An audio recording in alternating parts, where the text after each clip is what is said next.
Welcome to Dr. Rebecca's Let's Talk Horses. May the force of the horse be with you podcast show, hosted by Dr. Rebecca Wara-Goss. In this podcast, we discuss all things horse-related, especially in mental health, research, human-animal bond, and the helping industries nationally and internationally, and explore the phenomenon of the horse-human connection.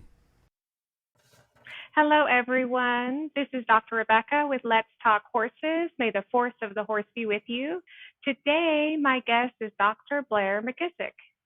Welcome, Dr. McKissock. Thank you so much for having me. I'm excited to be here. Welcome. Dr. McKissock has her Ph.D. in Applied EcoPsychology from Akamai University in Hawaii. She began as a recreational therapist 25 years ago, specializing in adventure therapy and animal-assisted therapy and mental health. Equine-assisted learning quickly became her preferred intervention. She earned certifications as a Certified Therapeutic Riding Instructor and Equine Specialist, while training with many specialists in the field of equine-assisted services. In addition to her PhD, she holds a Master's in Education and is very interested in studying the impact of the equine-assisted work on those with trauma. Also, she holds certifications as a yoga teacher, trainer, wellness coach, and a trauma specialist that all contribute to her practice and breath, body, brain. Blair currently serves as the Director of Education at Strides for Success, where she partners with Debbie Anderson to provide consulting, professional education workshops, online courses, and resources in equine-assisted learning and therapeutic riding. In addition, she has been published in peer-reviewed publications and textbooks supporting the efficacy of equine-assisted work as a mainstream intervention option for learning and therapy. She is a passionate international speaker and advocate for the benefits of the human connection with nature, specifically equine interaction. She is very active with PATH International, supporting the development of professional competencies and educational opportunities in equine-assisted learning. I am so thrilled to have Dr. McKissock here today, and I thoroughly enjoyed her conference presentation that she did with the Equine Psychotherapy Institute, the Nourished online conference, and her presentation had been on the biopsychosocial impacts of connection. Welcome, Dr. McKissock. How are you doing today? Doing good. I just have to laugh because that's a mouthful. Biopsychology. Thank you. I try to make sure I was pronouncing things carefully, make sure that it was well understood of all the amazing things that you do and have done. And it's funny too, because I've seen that word extended and like a bunch of other words strung together, because then, especially in the animal assisted or nature connected work, there's like no one word that describes all of the different parts and facets of the human animal or human nature connection. So I think we're all still trying to make it up. Absolutely. Make up something that works. Yes. Can you share a little bit about yourself, your background, and what drew you to the profession and the areas that you work in today? So I'm going to try and make it brief, because you did such a good job just kind of explaining my convoluted background. But, I was super lucky as a kid. I grew up working a lot with my mom, and she was on the board of the Indianapolis Zoo here in town. And so I got to start working with animals at the zoo when I was really young, at the age of 12. So I got experience with primates and elephants and birds of prey. And it kind of changed like the whole trajectory of my life. And I was going to be a vet, and that's all there was. I also was involved, and this is going to sound so nerdy. I am a total closet nerd, but I was in the Young Scientists Club. And I love it. in partnership with Eli Lilly. And so I got to do an internship in high school studying animal behavior, which was pretty amazing. And work in a lab and study mice and behavior. And then I also did visitation, taking animals. At the time, she was also the executive director of the Humane Society. So I spent a lot of time there after school, taking care of animals, and I think I've been shoving poop longer than I've done pretty much anything else. I also started riding at a really young age, and so horses were a big part of my life growing up. But like I said, I wanted to be a vet, and there was nothing else, that was it. I soon learned that I had a head more for psychology than I did anything math related. So passing a pharmacology class was probably never going to happen. Yeah, those And are I think, challenging. well, and I think there's a lot of horse people that are like that. We're very kinetic. We're very curious. We are very observant. I think that comes from being around horses so much. Um, but I wanted to really examine every aspect of this connection. And I think part of it is because we are so disconnected from the natural world. But pets and animals enrich our lives in such an amazing way. So I took every opportunity that I could to learn. In college, I found recreation therapy. At the time, occupational therapy didn't know what to do with it. And, they were like, not sure this is a good fit. So recreation therapy, they're like, hey, come on in, let's try, let's see what can happen. So I got to do um, an internship in dolphin assisted therapy for my clinicals, as well as an internship at Oregon State Hospital working in forensics in the adventure therapy and experiential ed units. And I think what I began to really understand is that it's all the same. It's all connected. You can draw from so many different areas. Um, and we really haven't quite figured it all out. So we're still exploring. As a practitioner, I've always been on the fringes of mental health, meaning I'm not a licensed counselor, but as a recreation therapist, I can do group work in a clinical setting. I can work in psych. And it really was still kind of hard to find a place. And I know a lot of people too can probably relate to that in equine assisted learning. If they're not a mental health professional, it's kind of like, well, where do I fit, and where do I get my education? Where do I get my credentialing? So I kind of just followed where life took me. Life took me to Purdue, which was an amazing experience working with Dr. Beck and the Institute for Human Animal Interaction, Human Animal Bond. And my work there was more related to education and how animals can impact kids in the classroom and kids academically. So I studied literacy and the Blackstein Literacy Project for about 3 years, which was an amazing experience. And to really see firsthand how much of an impact the horses can be, and made this connection between the work with the dolphins and the horses, was that the dolphins were really part of the motivation. Interact with them was motivating. And so they would really put forth a lot of effort in their rehab goals on the deck so that they could interact with the dolphin. And there was something really similar with that as it related to the horses. The kids wanted to reach out and touch. They wanted to interact with that mini horse that we brought into the school, and it captured their attention. And, half the time, engaging kids or engaging people in the process is half the battle. So if you can capture their attention and generate curiosity, you've opened up the door to bring them into the process. And, for a lot of the people that I've worked with over the years, therapy either hasn't worked for them, just the traditional talk therapy, right? Or for some of them, they've been so much a part of the system that it is no longer effective. It's almost like they become burned out on it a little bit. And so I think there's a really nice partnership for people who do equine assisted learning, that they can engage people back in the process and they can get them going again, so that maybe they'll re-enter the counseling, re-enter intensive psychotherapy, and be able to engage with it again. So I found the horses and the animals to be so motivating. So that was a really interesting thing. Also got into coaching and positive psychology because I thought, wow, here's a really great avenue for helping people through the process of change but doing it in a way that is on the learning side of things. We're not counseling. We're not trying to process past emotion. We can still support the change process. And through coaching methodology and coaching psychology and positive psychology. So anyway, I went that direction of wellness coaching. And I've been in therapeutic riding. I think the minute I stepped out of college, I got certified to do therapeutic riding.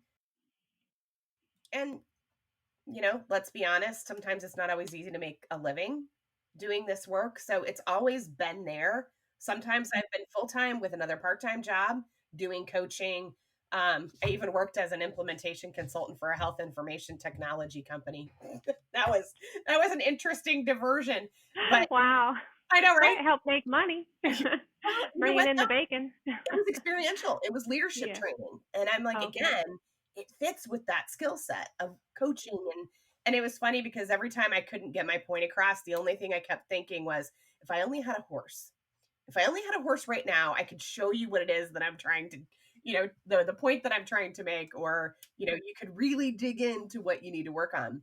So I think that it's so multifaceted.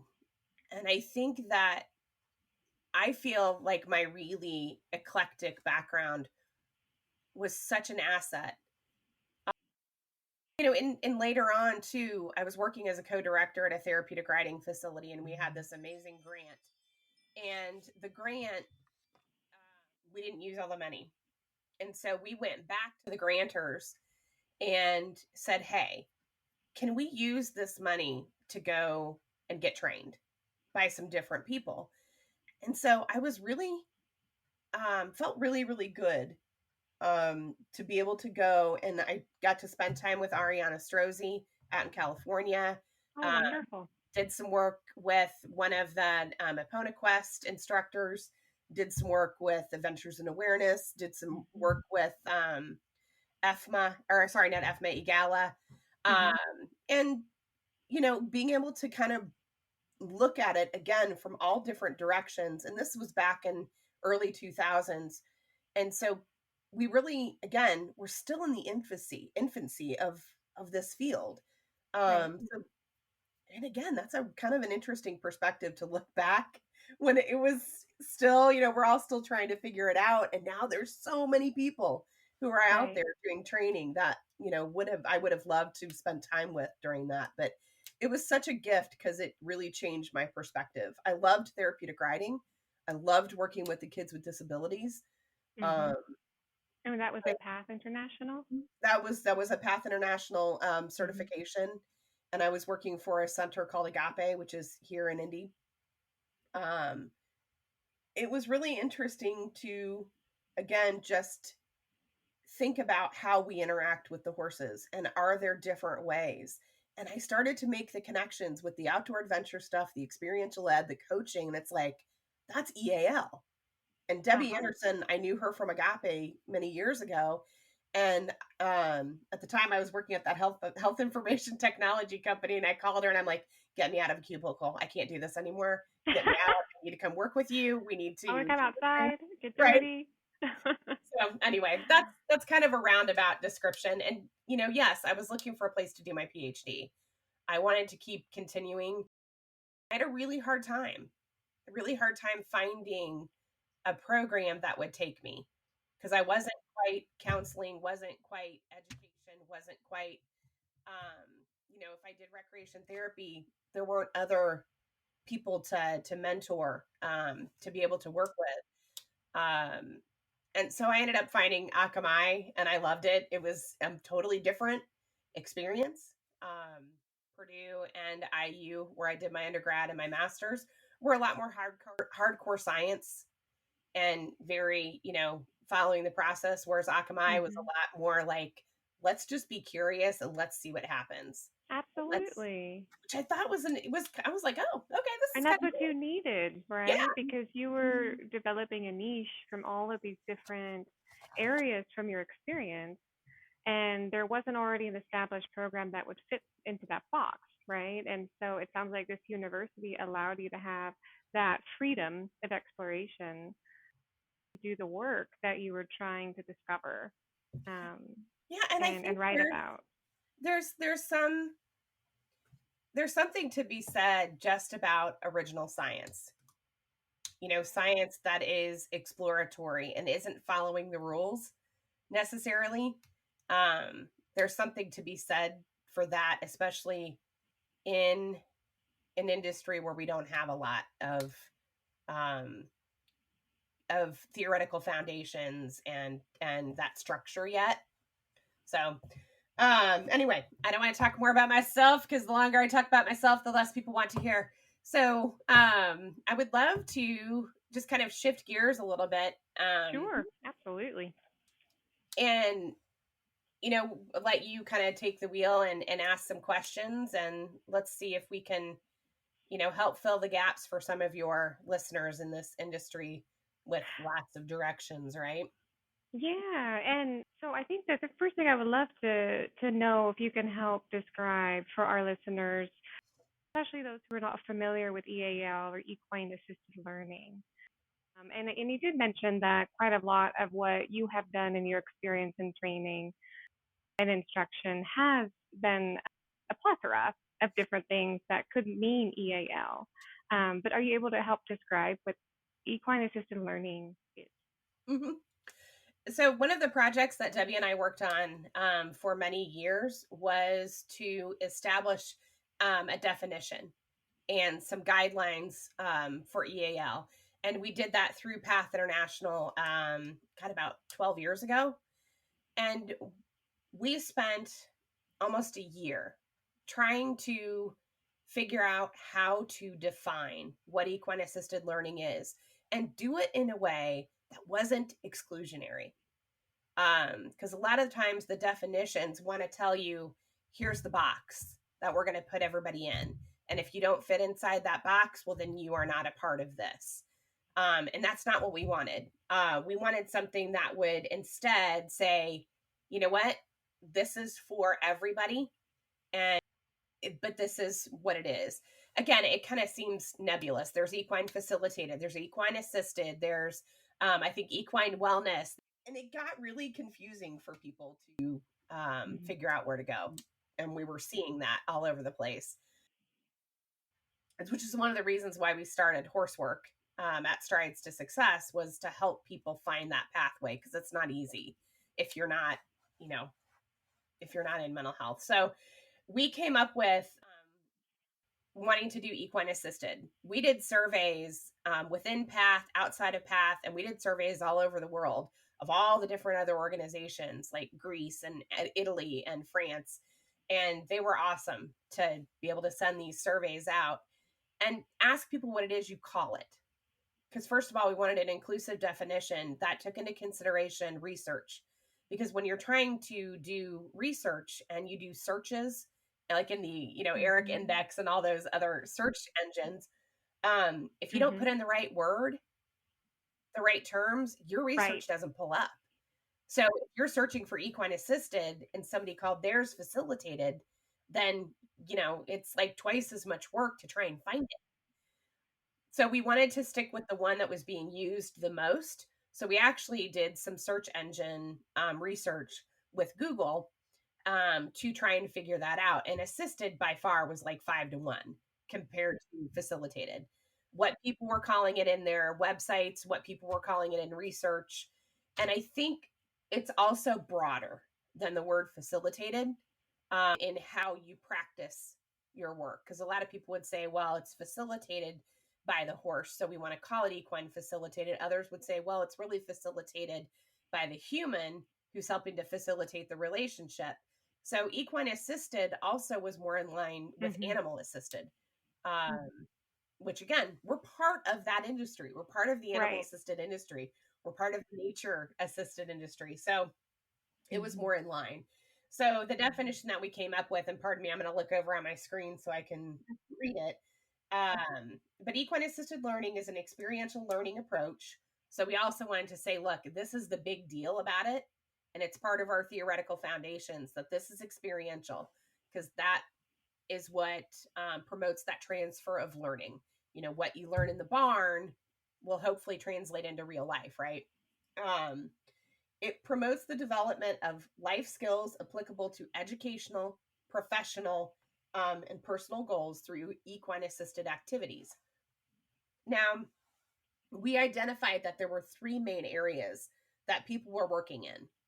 They were working in either like academics, working with school groups, working with school age kids, working on kind of that age bracket. So we call those educational. So that's a branch over here. The other branch that we looked at was the personal growth area. So this is coaching. This is a lot of the spiritual and religion based. I don't want to say religion, faith based is the word I'm looking for. Faith based work. It kind of fits into that personal growth, right? And all that 9 dimensions of wellness. And then we have the professional, because that's the corporate work. E3A was another group that I'd done some training with. They're awesome. And that's their niche, is that corporate work. I think there's a couple of others out there that focus on that. But that's, again, a very different skill set to work in leadership development, organizational development. So we wanted to make sure that those three areas got in there. So again, we're calling it experiential. We're defining the fact that this is not about processing emotion or trauma. This is about helping people accomplish personal goals, educational goals, or professional goals. Again, the other way that we define it is, if you think counselors process the past, that they're there to process those past emotions, whereas coaching or the learning aspect is about from the present moment forward. Hopefully you've done the work that you needed to do. Okay, now what skills can I teach you to, help you move forward in your life? So if you kind of think of the continuum that way, and not that counselors don't help with the present forward, it's just a good delineation between that line, so that with coaching, they know where their scope of practice is and where that line is. If that makes sense. It does. And so what areas of equine-assisted learning now are you working on or working towards as a professional? So one of the things that I'm really interested in now, and a lot of people are, is the idea of the biohacking and the heart rate variability work and vagus nerve or vagal toning. So what I find really interesting is that when you're working with a horse, there's an emotional aspect to it, right? Especially for people who've never worked with a horse. And they all of a sudden find themselves to be in a position of vulnerability, which does bring things up. And there's also a physical part of it, which also impacts that social part of it. So if you think about it, the emotional part's what's happening on the inside emotionally, the physical part's what's happening on the inside emotionally. And then there's the relational part that's happening, that dynamic between the horse, the human, and between the horse and the facilitator, and the facilitator and the client. So, but yeah, but I don't know if that describes it. Yeah, and so you're interested. Yeah, so it sounds like you're interested in the combination of understanding, kind of, I guess, from a more scientific, technical standpoint of the next steps for EAL is working within the sciences of understanding, I guess, the physical, emotional connection that a human being may have with a horse, and vice versa. And then the impact that has on someone's development, right? And whatever their personal goals are. Hopefully I described that right. But that sounds like that's something you're interested in and you're working towards and including in your work. That was an amazing summary, and you stayed on track. Yeah, I had my coffee this morning, so that helped. Right? I'm not sure. I got my second cup right here too, just in case. There's real science that's happening, and I think we're at a place in our field that we need to start putting a framework around it, and not because we need to put it in a box, but we need to be able to communicate what's going on to the general public. Congress, decided that what was happening with the veterans was good enough to allocate money towards the veterans work. But at the same time, there was no structure around, okay, who does it? What's it called?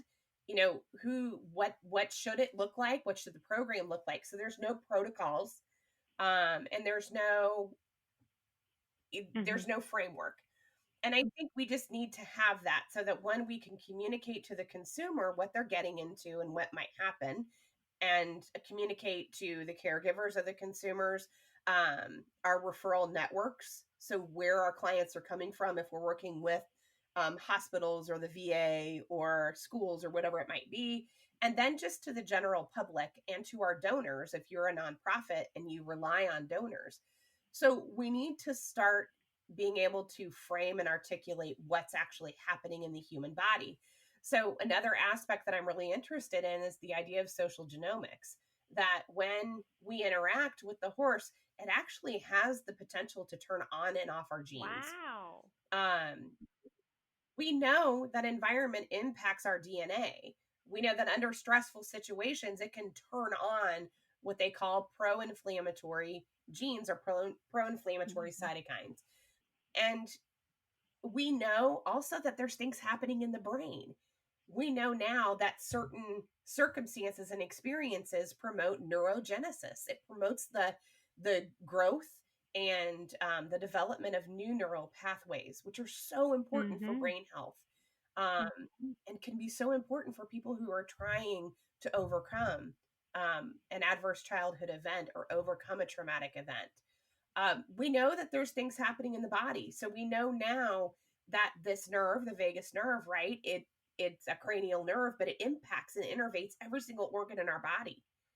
And it is directly responsible and has a direct impact on whether we're living in a flight or fight situation or whether we're living in a relaxed situation inside of our bodies. And the cool thing about it is that we have the control to change that. So many people, especially during the pandemic, we learned what real stress is like, what it's like to be disconnected from the world. And we realized that being online is not the same as being in person for our mental health, because there are real things that happen. And there's real things that happen when we're connected to nature that are measurable inside of our body. Our heart rate variability. So, the rate, when we breathe in, our heart rate is faster. When we exhale, our heart rate is slower. So that's heart rate variability, right? The number of beats. And the vagus nerve is responsible for that. And we know that when we get with a horse, there's nervousness, right? So Yes. all these hormones are circulating through our body. It's not really about flight or fight, but it's certainly an uptick in the nervous system where we're still kind of nervous. We're feeling that tingling, that anxiety. But then we Especially around a horse you don't know. Exactly. And what does the horse do? The horse reacts to that, right? They're like instant biofeedback. So we learn, and our clients learn really fast, that if they just take a breath, they physically take a step out of the space, and sometimes they do this unconsciously, and sometimes as a facilitator, we can help support that. Then all of a sudden they see a change in the horse. They go, oh, if I just take a breath and calm myself down, the horse takes their cue from me. And they learn that also translates to people, especially those people who've had trauma, and they get triggered, and that sends immediately that energy up. But if they can learn that, you know what, the energy is one thing, that is a physiological response happening in the body. And if you understand it, it's not as scary. And then if you understand too that it's humans who attach the emotion to that feeling, and that is usually fear. And it's, those same feelings of loss of control and vulnerability that are associated with a trauma. And if they can separate those out and they can learn how to reduce those physical feelings, again, that's where counselors are great at helping them to process the emotions. So again, the idea is that there's really good science happening, an impact physiologically on our body. If we can lower our energy, that has an impact on our relationships and our social development. we know we need to be connected physically. And then we also know that, again, the horses are really good biofeedback. So if we're still amped up and we're trying to look calm on the outside, the horse is like, yeah, no, I can see that. Mm-hmm. And they still react. So anyway, that's kind of what I'm working on, is to really try and help to define physiologically what's happening in the body, what's happening in the brain, what's happening to the breath and the heart rate variability, but also capturing the participant's perspective. Yeah, in the applied ecopsychology, we call that the greatest trustable truth. The greatest trustable truth is yours. Uh-huh. Your experience is your truth. True. And so, we don't need to measure that. We just need Uh-huh. to document it. If they say that they had a change, you know what? That's what matters. Right. Not that I can quantify it, but capturing those stories. So anyway, yes, that's what I'm working on. Very fascinating. And I love how you're talking about the genomics. Is that the right word for it? Mm-hmm. So to the cellular level, the impact that has. That's pretty fascinating. So we can take, blood work from somebody beforehand and then blood work afterwards, and we can actually measure, how their DNA has changed. And we can look at what things have been turned on and what things have been turned off. And so, part of the idea is that there are certain things that are turned on for people who are dealing with chronic stress and chronic trauma and chronic traumatic responses in the body. And, that cortisol that's continually circulating and never gets turned off, that adrenal fatigue that people talk about.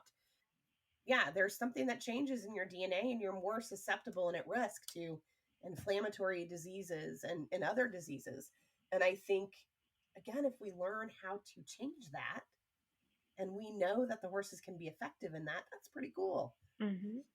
Absolutely. And then I'm curious if there's an interconnectivity relationship back to the horse, if the horse is also experiencing that similar mirrored effect of change. I'm wondering how stress impacts horses' DNA too, and if the work with humans has that feedback loop, I guess, where they help us, so we help them to a certain degree. When you're in that, I call it like resonance, but you're just like in that state of healing, which is very equal, like the great equalizer in a way. I'm wondering if that impacts them on a cellular level too. And people are starting to really examine that. So there are people who have been doing blood draws on both the human and the horse to see if there's changes there in cortisol levels. Some people are using the heart rate variability monitors on both the human and the horse. And our science is getting more sophisticated that we can measure those things. And there's so much that we still could explore. It's like if every single one of us, the science geeks, scientists, and and horse people got together and every single one of us did a different study, we still would not begin to wrap our hands around what's happening during that relationship and how much of it is reciprocal and what is happening within the horse while what's happening into the humans. There's, like I said, there's so much. Mm-hmm. Yeah. And so is this work tied into the breath, body, brain program that you're working on at Strides of Success? Yes, absolutely. And I think what I wanted to do, the more I worked with the people and the horses, I wanted to isolate simple exercises, because one of the pieces of feedback, especially when working with the veterans, was how do I replicate these experiences and feelings at home? What are the hard skills that we're teaching people that when they leave the barn, they can experience those same moments of peace and connection? So I'm interested too in that moment. Especially if you've ever done this work, you can relate to this. There are moments when you're working with a client and they connect, and all of a sudden the energy bottoms out. It's like, I call it a whoosh moment, because I feel like all the air just goes still and quiet. and you don't want to move and you don't want to say anything and you don't want to breathe because you know something special is happening in that moment. And that is the moment of real connection, when somebody lets their guard down and the horse accepts and trusts them enough to truly connect. So, their heart rates will sync up, the breathing syncs up, the mirror neurons begin to fire, the oxytocin is released, and all that cascade happens. And I wanted to kind of really study what happens in that moment. And that's kind of where breath, body, brain came from, because there's a certain element of breath work that happens that triggers something in the brain, that triggers something in the body, that triggers something in the breath, that triggers something back to the brain. And it's like this kind of feedback loop that happens. And if we can teach people how to recreate that moment, the cool thing about, so we know that trauma experiences are stored in the amygdala and in the areas where they remain very, very vivid in the brain. That's why people have sensory experiences when they recall a traumatic memory. We also are beginning to learn that these really cool moments of connection and pure joy and bliss, those are stored in the same place as well. And when people recall those moments, they experience the same physiological sensations. They sometimes can close their eyes and they can hear, they can smell everything that was going on during that moment, because it was so special. So when they recall it, just like when you recall that traumatic memory, a physiological thing begins to happen, right? You begin to feel stress and you begin to go into flight or fight. The antithesis happens with those connected moments, that your body begins to experience the relaxation, that shift from the sympathetic nervous system back to a parasympathetic nervous system dominant state. And if we can capture that and isolate that, then we can teach it to the client, we can teach it to facilitators, and we can help them create opportunities. So you can't make that moment happen, right? It just, all the conditions have to be right. But we can create a situation where it's more likely to happen. So like, what does the facilitator need to be doing? What's the optimal arena? What's the optimal horse? What's the optimal just situation that somebody could have that experience? And then breath, body, brain too is about teaching them those skills that they can then go home. When they start to amp up a little bit, they've got cues that will cue them. Okay, I need to do this. They know that it's not going to happen right away. Because when somebody's having an anxiety attack, got to slow down. You got to slow your breathing, take a deep breath. And then the person having an anxiety attack looks at you and tells you, shut up. Right. Right. So they learn that it takes time, and they learn that it's not instant, but then they learn this is just a physiological response. They begin to separate out the emotion, and then they learn, okay, I can do these exercises that work for me. I can recall these moments that I've had with the horse, and I can bring myself back to peace. That's the definition of resilience, right? So anyway, long explanation of what the breath, body, brain is. That's been great. Thank you for explaining all of that. And it's great work that you're doing and very much needed. And I do think that it would be something so valuable for our field to be able to have that available for other practitioners to be able to work with clients and horses on. And are you working towards that? Are you working on certifications for providers kind of doing this work? Do you mind sharing about that? Oh, sure. So I have created a website that's breathbodybrain.net, and I have part of that certification done. That's up and available for people. Again, I wanted to create something that you don't necessarily have to have the horse, that you can teach them irregardless of their situation, these particular things. these exercises of grounding, of breath work, and of kind of what they call flow triggers. And it's all available on that website, and it's designed for practitioners as well as just anybody who wants to really work on that part of their life. So we spend some time going over the science, we get that out of the way first, and then we get to the nuts and bolts so that they're walking away with real tangible exercises and supports that help them to create habits. We know that half the battle is remembering to do it, right? When you teach somebody that skill, sometimes they get overwhelmed by an experience and they forget until later. And they're like, oh, well, somebody taught me how to do something about that, and I kind of forgot to do it. Well, that's because your thinking brain went offline during that experience and you don't remember. So what I also wanted to do was provide an opportunity for people to develop that habit. And so that's also a very big part of the breath, body, brain training. At the end of that, you do get a certificate. And then there is also a breath, body, brain facilitator training. And there's also group coaching available. And then I have another separate module that isn't up yet. It's almost done, where for people who work with horses or in animal assisted work or nature-based therapies, how to apply it. Excellent. Wonderful. So if we have listeners today that would like to try this or sign up and become certified in breath, body, brain, you said they could go to breathbodybrain.net, or Yep, do you have, or what may be a good contact information for you too?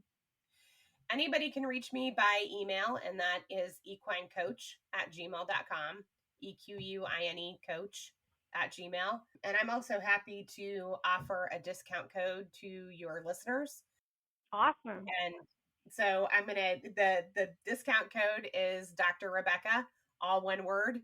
Yeah, I love it. Sign me up. Yeah, after this call. Right? No period, just Dr. Rebecca.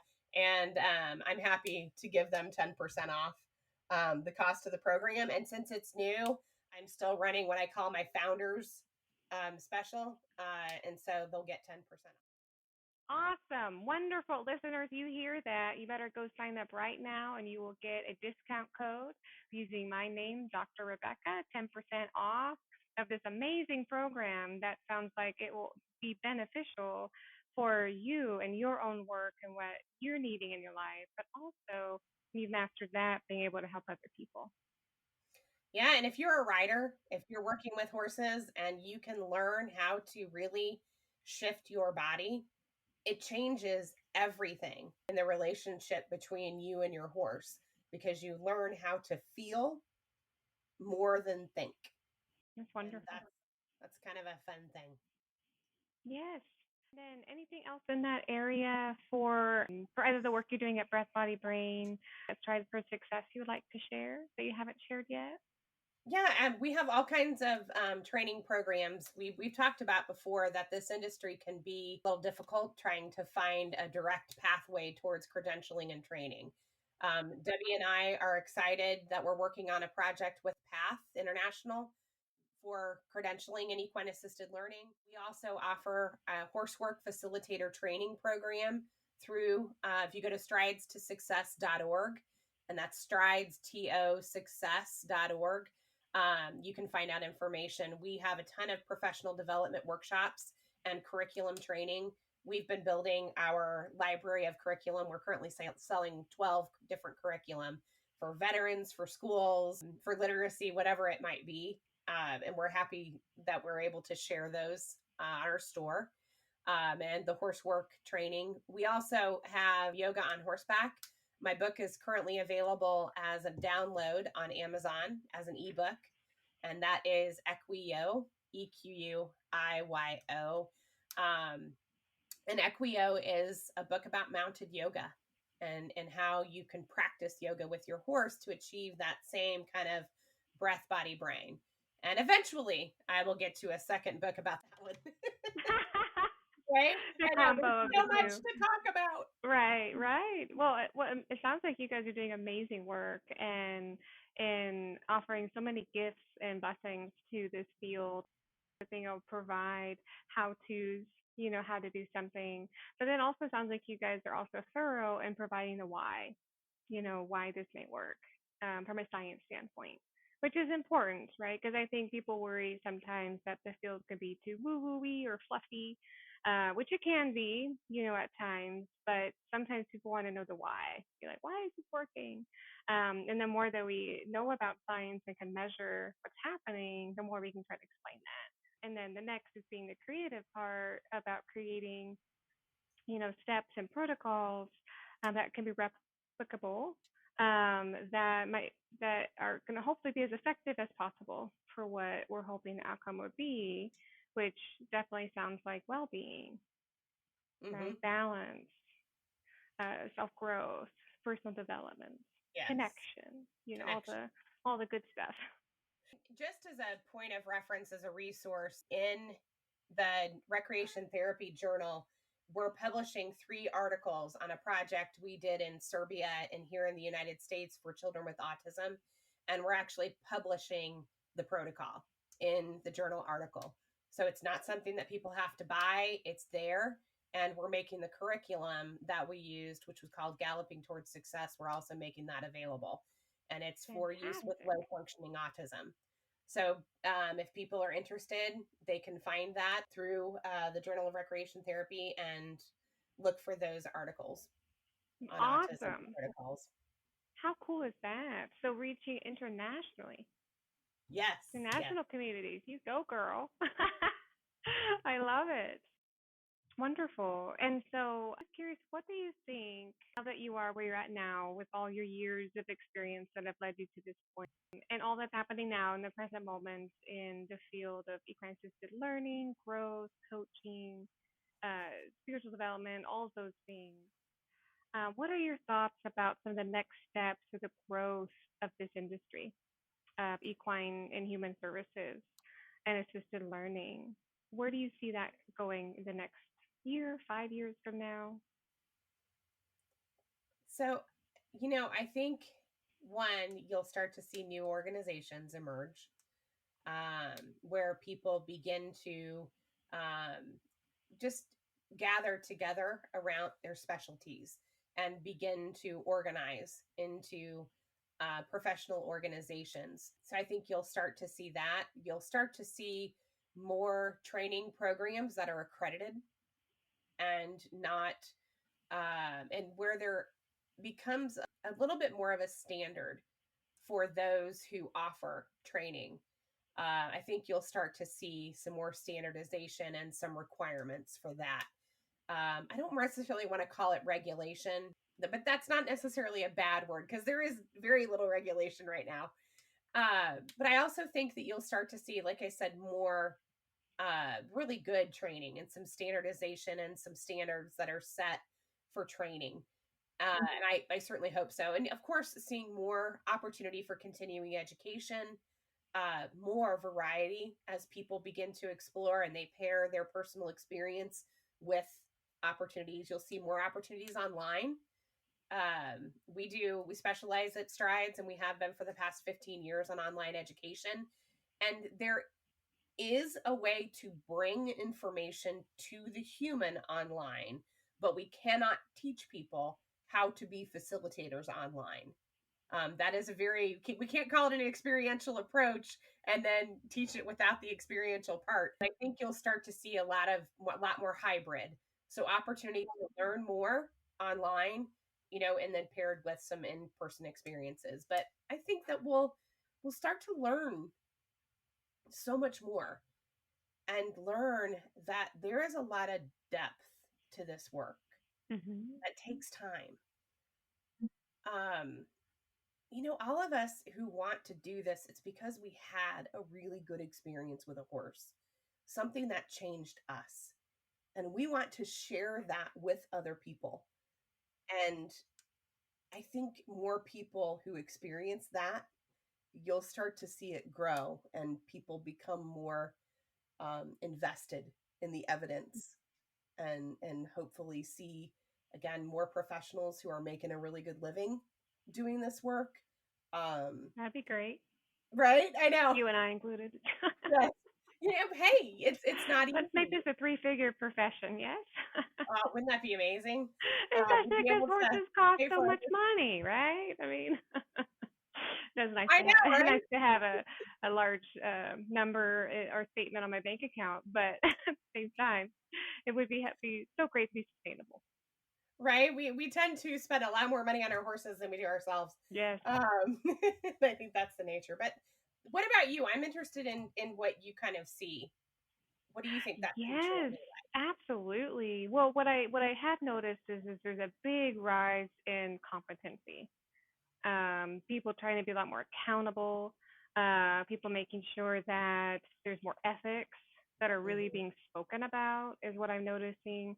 And like definitely making sure that the horse is treated with a way of being able to say no if they Mm-hmm. wanted to. And so being a lot more equine centered or horse centered, I noticed that.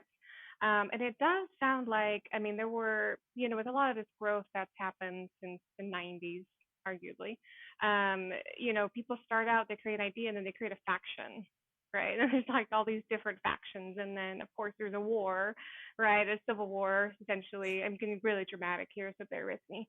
But, it's like, mine's better than yours, or this approach sucks, or oh my gosh, there's risk to this one. And, and what's your proof in that? So that we had some of that, little growling and stuff with each other, I think, with different areas and philosophies and approaches of working with horses and people, right? And then you have this whole thing about terminology. Like, what is it that we're saying that we're doing? What are the key words? And people, we put a lot of meaning on words, and we get offended when the words change and we don't agree with it, right? So at first you get very attached to the word equine facilitated psychotherapy because Yep. that's what I identified with, right? That's what that means. That's what Barbara Rector came up with, right? With equine facilitated mental health and learning. It's facilitated. And then you have no, it's assisted. It's equine assisted learning and development. And so it requires us to have to come out of our schemas, our mental blocks of organizing this information and emotional meaning and attachment we make to these words, and be open and to a word that now has a new meaning that we feel comfortable saying. So, because I think there's like 45 words that describe what we're doing: equine, horse, before it, assisted, facilitated, interactive, and then whatever it is, whether it's therapy, psychotherapy, learning, right? There's so many pillars. And part of it, I think, is just the uniqueness and the breadth of what people are doing, right? And how you have some people coming up with these things and these words. And so now it's a matter of taking all these words and condensing it into the keywords that will help one not I say like normal people, but but like audience, like people that aren't necessarily in the field, but they hear that and they might know what that means. Yeah. Right. So people that Horses are in the aren't normal. We field, are know in the that. club, with our horse club jackets on, that Yeah. that, oh yeah, I know what that is. I don't need a definition for that. Right. But other people are like, what is that? Some people don't even know what equine means. They're like, it's a horse. It's like canine or a feline. And they're like, oh, you're like, you didn't know that? You got Oh my take God. bio Every 101. But right. Whenever I give out my email address, I know when I'm talking to a horse person because they know what equine means. They're like, oh my God, are you a horse person? Everybody else is like, equine? yeah. Like, first of all, I know you're not a Equine. horse person. Yes. That Totally, was my, right? Yes. that's my test. Yes, so it requires a little humility and openness that people don't know, right? So it Right. requires more effort to explain in kind ways. And so I think, having common terminology is important just to be able to say what we do, and most people can go, okay. And then for science, it's so important because your keywords mean something, right? So everything in your research question has to mean something, and Yes. it's going to be part of what you're doing. So you have to have clear definitions, clear variables, it just has to be clear and concise and neat, so to speak. And so I think that part goes into the tradition of science research. So when you look up a keyword, it's going to match all the other ones. Yep. But we have to agree on the definition of that keyword and what that means. And I think the consensus document did some of that. So if people are looking for, a resource, again, that would be good to help with that. There is a consensus document that was written by people from the different organizations. And if they look up, I think it's terminology and consensus in equine-assisted services. And if they look that up, then that would give them some of it. Also, and again, they worked really hard and took several years to try and come to an agreement. And of course, they know it's not set in stone. It's going to continue to evolve as our understanding does. On the PATH International website, and I'm happy to share it with anybody else who needs it, there are operating guidelines and competencies. And I think the competencies are a really good resource that if you're looking for training, go to those competencies and see if the training fits those. Are you getting what you need to be, a competent facilitator? So those are some other resources. Definitely. And I know Dr. McKissock and I have been saying PATH International, but for those who don't know what that means, it stands for the Professional Association of Therapeutic Horsemanship International.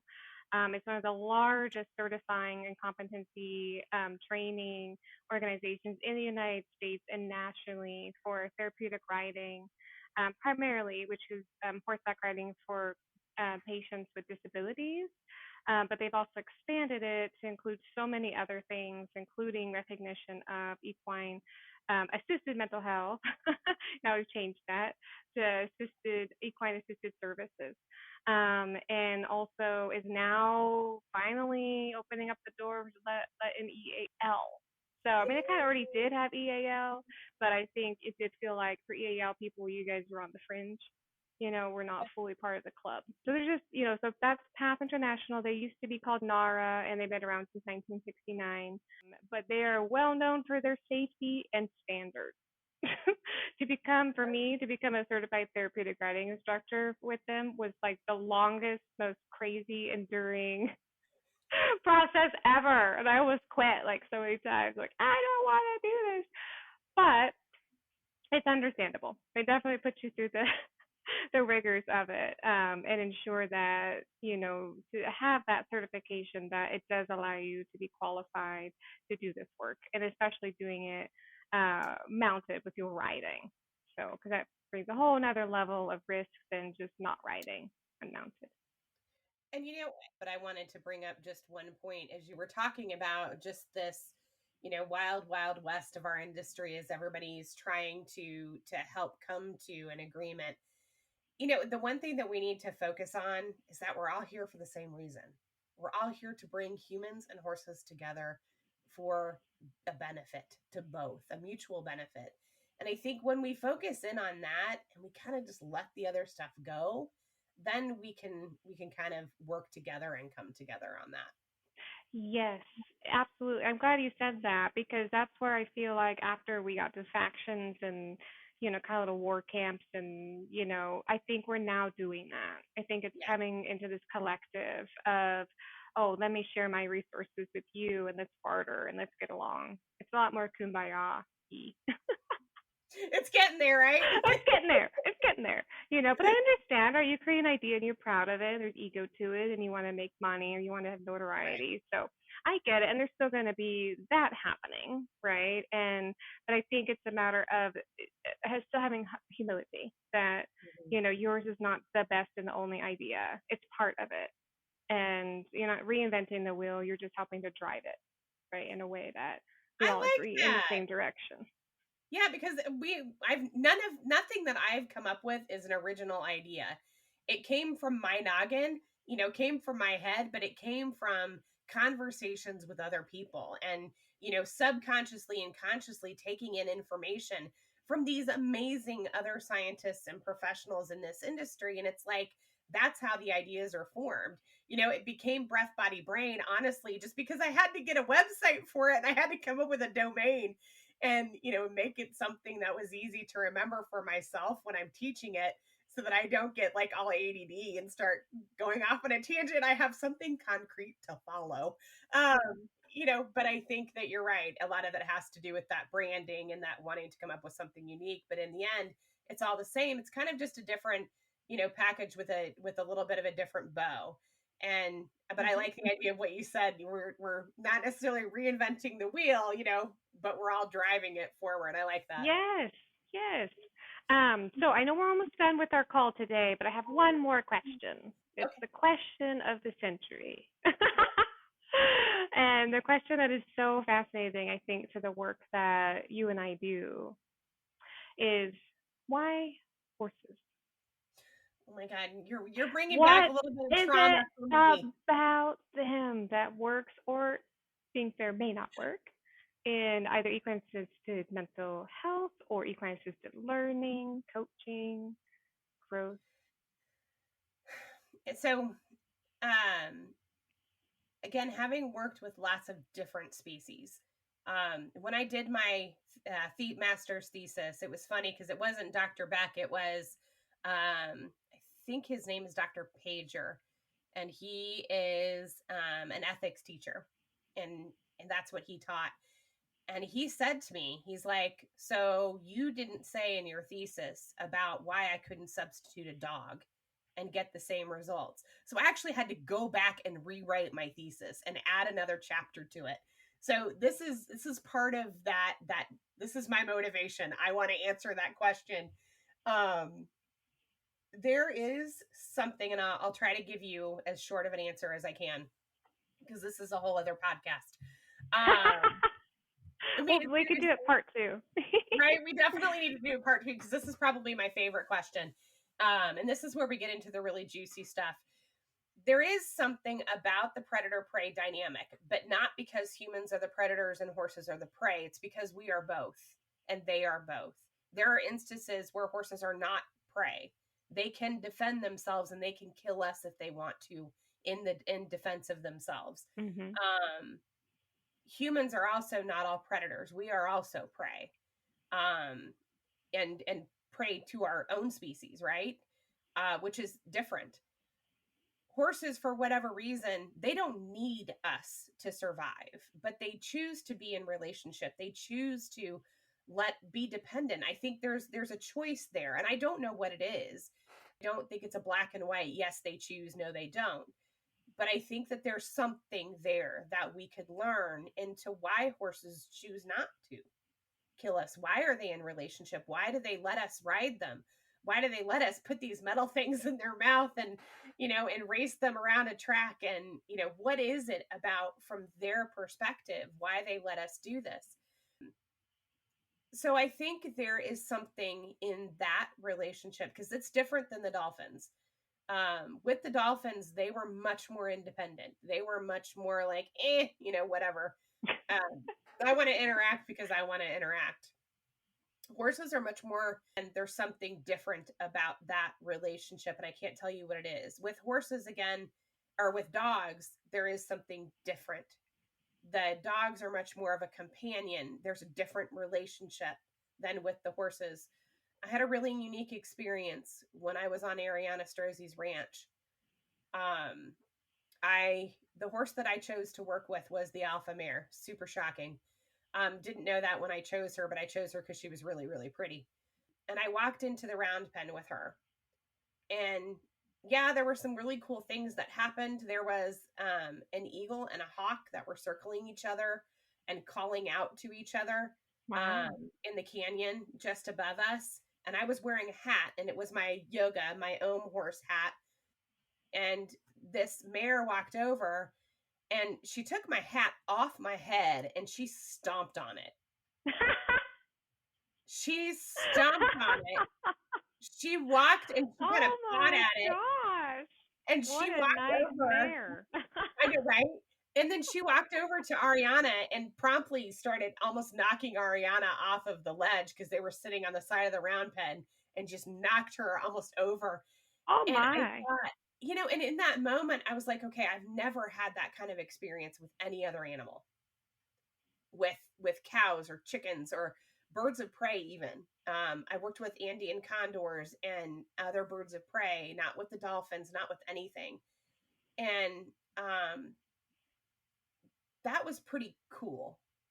So I think when there's a vulnerability that happens in that moment, I think there's something about the horse and the way that they interact with humans that's different. I don't know what it is, but I do know that horses are better at reading body language than we are. And they're more attuned to body language. And they can see so much more. They look at our language and go, God, you guys are simple. We can translate your stuff, no problem. And whereas we're taking so long to try and decode and interpret what they're doing, they've got us pegged. I don't know what necessarily that mare's message to me was, but in that moment, I definitely felt something, a calling, something about the fact that my job wasn't done and that maybe I was not focusing on the right thing and that maybe my ADD and working so many jobs was probably not the best idea and that I needed to focus. Ariana's question to me was, do you wear too many hats? And I was like, oh, knife in Great the heart, question. that meant something, right? Yeah. And it stuck with me. So something about that experience. I also think there's something about, so the vulnerability, this again, that happens because horses are big. I think they capture our attention. There's something that we are in awe about them, their strength and their beauty and their social dynamic is something we want. I also, and so there's many of those factors.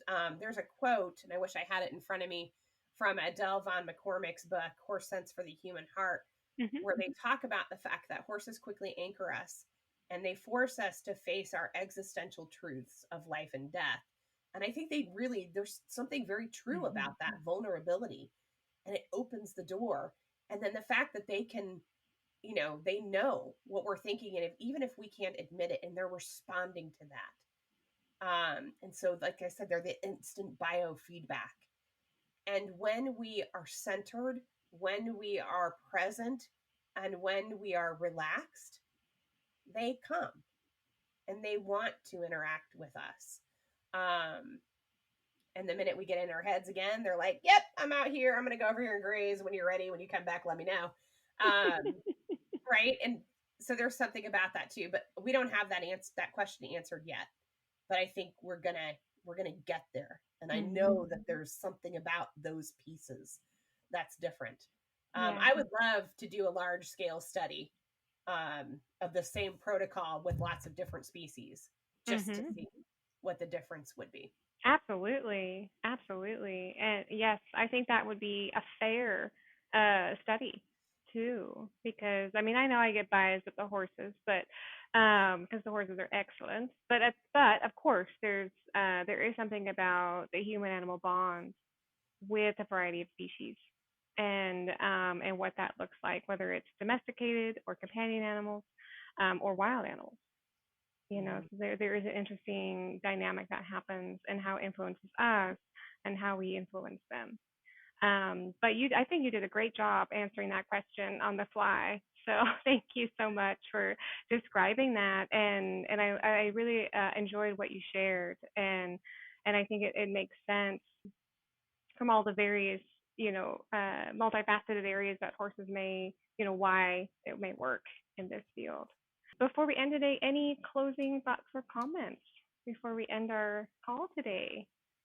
No, I just totally enjoyed this. I always love talking with you, and I love to have these conversations because it's in these conversations that we're going to find that deeper meaning that we're all looking for in this work.